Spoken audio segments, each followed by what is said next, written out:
মুহূর্তে আমার কাছে দেখতে পাচ্ছেন এটা আইফোন 13 প্রো ম্যাক্স সম্পূর্ণ ব্লিঙ্ক স্ক্রিন যেটা হয় সেটা আপনার 13 প্রো ম্যাক্স যাদের ব্লিঙ্ক স্ক্রিন আছে আপনাদের কাছে 100% নিশ্চয়তার সাথে আমরা এগুলো সার্ভিস করে থাকি।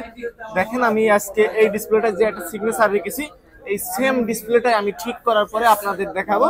দেখেন সিমটমটা দেখেন, যাদের আপনাদের এরকম ব্লিঙ্ক স্ক্রিন, হোয়াইট স্ক্রিন এবং গ্রিন স্ক্রিন হয় তারা নিশ্চিন্তে চলে আসতে পারেন, আমাদের কাছ থেকে সার্ভিস নিতে পারেন এবং আমাদের সার্ভিসের পরে সার্ভিস ওয়ারেন্টি থাকবে। সেক্ষেত্রে আসুন এটা আমি কিভাবে কাজ করি আজকে আপনাদের দেখাবো। কাজ করার হবে আগে দেখিয়ে রাখলাম, এই সিগনেচার ওয়ালা ডিসপ্লেটা আমি কাজ করার পরে দেখাবো।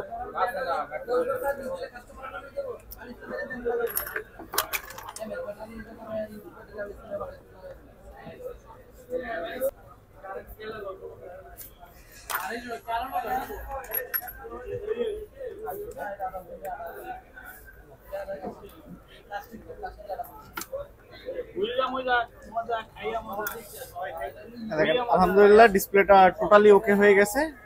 এটা গ্রিন লাইনটা আগে থেকে বোধহয় ছিল, এই যে আপনাদের যে সিগনেচার ওয়ালা ডিসপ্লেটা ছিল আপনারা একটু লক্ষ্য করুন।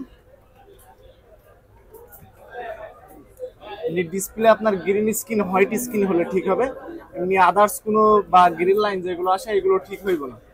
গ্রিন স্ক্রিন, হোয়াইট স্ক্রিন দেখেন ডিসপ্লেটা টোটালি ওকে আছে এখন। এই যে সিগনেচার করা। আপনারা তাদের আইফোনের স্ক্রিন প্রবলেম আছে আমাদের সাথে যোগাযোগ করতে পারেন এবং আমাদের আইডি ঘুরে দেখতে পারেন আমরা এগুলো কেমন সার্ভিস দিই এবং কেমন আমাদের রিভিউ আছে, আপনি যাচাই করে আমাদের কাছে আসতে পারেন। Thank you.